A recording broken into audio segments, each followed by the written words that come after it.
Exercise 3.6 question number 1, estimate the following products. निम्नलिखित products को estimate कीजिए। एस्टिमेट करने के लिए हमें जो डिजिट्स दी गई हैं उनको राउंड ऑफ करना होगा, उसके बाद एस्टिमेटेड प्रोडक्ट निकल कर आएगा। तो राउंड ऑफ करने का तरीका आपको पहले बता दिए गए हैं, और जितने भी नंबर्स यहाँ दिए गए हैं उन नंबर को लास्ट वो जहाँ तक है वहीं पे राउंड ऑफ करना है।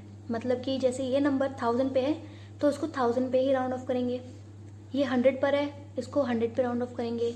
ये भी 100 तक है, 1 10 100 100 पे राउंड ऑफ करेंगे। 1 10 100 1000, ये 1000 तक है, इसे 1000 पे ही राउंड ऑफ करेंगे।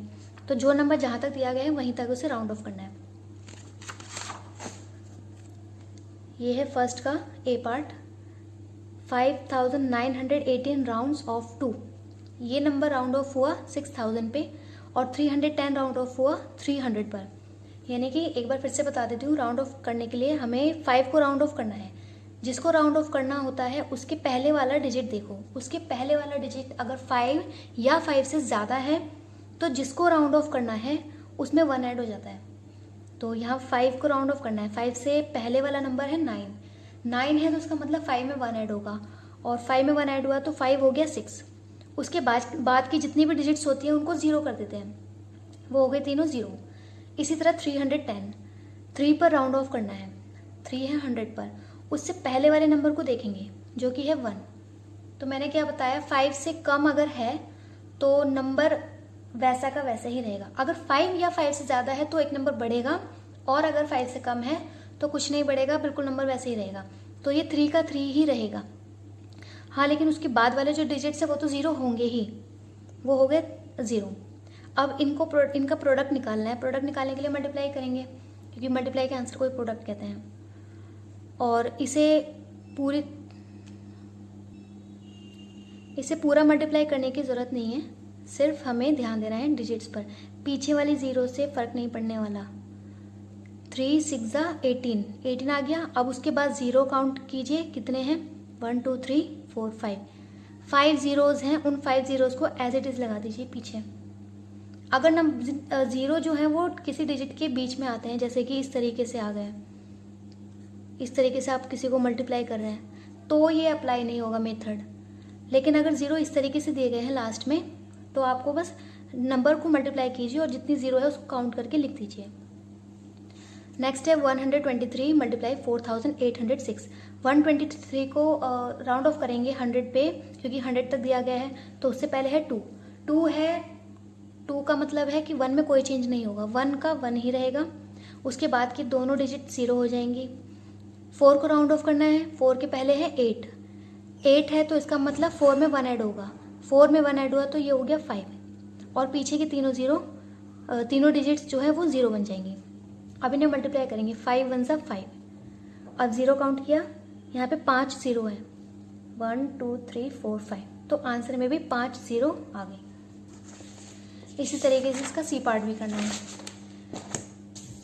सेकंड क्वेश्चन है, a man earns ₹938 every day. एक आदमी हर दिन 938 रुपये कमाता है। Estimate is earnings for the month of May. तो मई के महीने के लिए उसकी अर्निंग को एस्टिमेट कीजिए।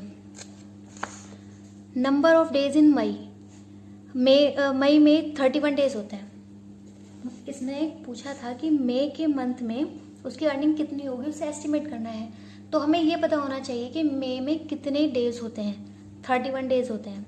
इसका पूछने का मतलब यही था कि अगर वो एक दिन में 938 रुपीज़ कमाता है तो 31 डेज में कितने कमाएगा, उसको राउंड ऑफ करना है। मैन अर्न्स इन 1 डे, मैन जो है वो एक दिन में कमाता है 938, तो 31 डेज में कितना कमाएगा। 31 में डेज में तो ज़्यादा कमाएगा, ज़्यादा करने के लिए मल्टीप्लाई, तो 938 की मल्टीप्लाई 31 में होगी। अब ये क्वेश्चन हमारा बन गया बिल्कुल क्वेश्चन नंबर 1 में जिस तरीके से दिए गए थे वैसे। अब उसके बाद जो स्टेप हमने इसमें किए हैं वैसे ही इसमें होगा। 938 को राउंड ऑफ किया, 900 आया।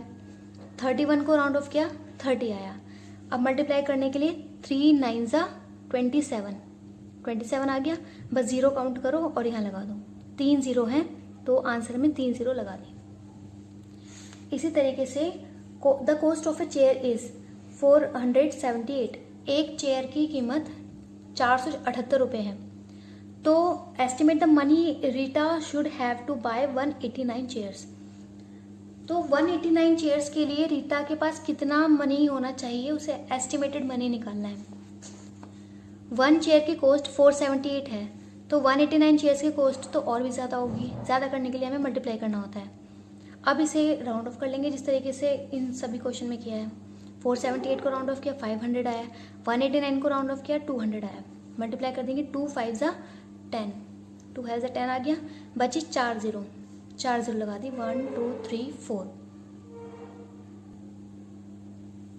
एस्टिमेट द क्वेश्चन, इसमें डिवाइड करना है। तो जिस तरीके से मल्टीप्लाई का क्वेश्चन किए बिल्कुल वैसे ही होगा ये भी। पहले वाले नंबर को राउंड ऑफ किया 2000 आया, राउंड ऑफ करना था 1 को। 1 को राउंड ऑफ करने से पहले हम देखेंगे उसके पहले 8 है, तो 1 के प्लेस पे आ जाएगा 2, क्योंकि एक नंबर बढ़ जाएगा। पीछे के तीनों डिजिट तो 0 होनी ही है। 17 को राउंड ऑफ किया, तो 1 को जब हमें चेंज करना था हमने देखा कि यहाँ 7 है, 7 है तो इसका मतलब 1 में एक नंबर बढ़ जाएगा, तो 1 के प्लेस पे भी आया 2 और ये बन गया 20। अब 20 से 2000 को डिवाइड करेंगे। 20 से 21 बार में चला जाएगा, 21 सा 20, 20 में से 20 माइनस किया कुछ नहीं बचा। अब ऊपर से उतारा ये 0, ये 0 उतारा, ये 0 20 से डिवाइड नहीं हो पाएगा, ना जाने की 0। फिर हमने नेक्स्ट वाली 0 उतारी, ये 0 भी 20 से नहीं जाएगा, ना जाने की फिर से 0, और ये क्वेश्चन हो गया यही कंप्लीट। तो ये क्वेश्चन आया है 100। इसी तरीके से इसका बी पार्ट करना है। इसको राउंड ऑफ करेंगे तो 6 की प्लेस पे 7 आएगा, क्योंकि उससे पहले यहाँ 8 है। 7 आया, पीछे के सभी डिजिट 0 हो गई। 7 को राउंड ऑफ करने के लिए हमने देखा 3 है, 3 है, इसका मतलब 7 में कोई चेंज नहीं होगा, 7 का 7 रहेगा। पीछे के तीनों डिजिट हो गई 0।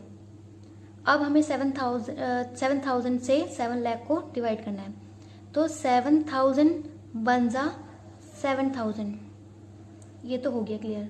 उसके बाद ऊपर से उतारी हमने ये 0, ये 0 इससे नहीं जाएगी, ना जाने की 0। फिर नेक्स्ट वाली 0 उतारी, ये 0 भी इससे नहीं जाएगी, ना जाने की फिर से 0। आंसर आया 100। Question number 5, 29 bags of wheat weigh 2871 kilo. गेहूं के 29 बैग हैं जिनका वजन 2871 किलो है, तो एक बैग का वजन कितना होगा। अगर 29 बैग का वजन इतना किलो है तो एक बैग का तो इससे कम ही होगा। कम करने के लिए करते हैं divide.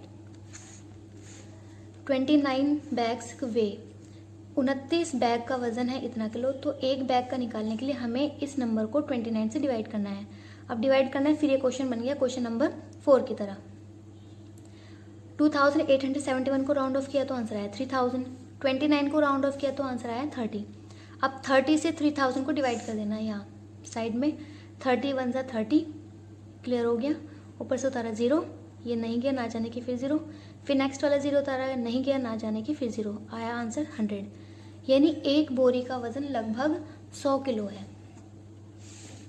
Question number 6, Karuna paid a total of ₹6,18,927 for 2,929 books.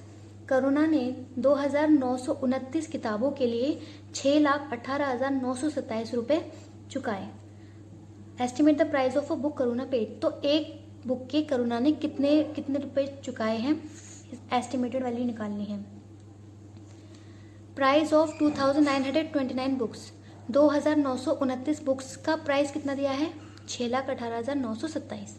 तो एक बुक का कितना होगा, एक बुक की कीमत तो और भी कम होगी। कम करने के लिए करते हैं डिवाइड। अब डिवाइड जब करना है हमें एस्टिमेटेड निकालना है, इसलिए हम इन्हें राउंड ऑफ करेंगे। इसको राउंड ऑफ किया तो 6 लाख आया, इसको राउंड ऑफ किया तो 3000 आया। अब 3000 से 6 लाख को जब डिवाइड करेंगे तो 3 2 ज़ा 6, पीछे 3 0 की 3 0, 2 ज़ा पे 6000 आ गया। 6000 में से 6000 माइनस किया, कुछ नहीं बचा, ये 6000 था और ये 6000।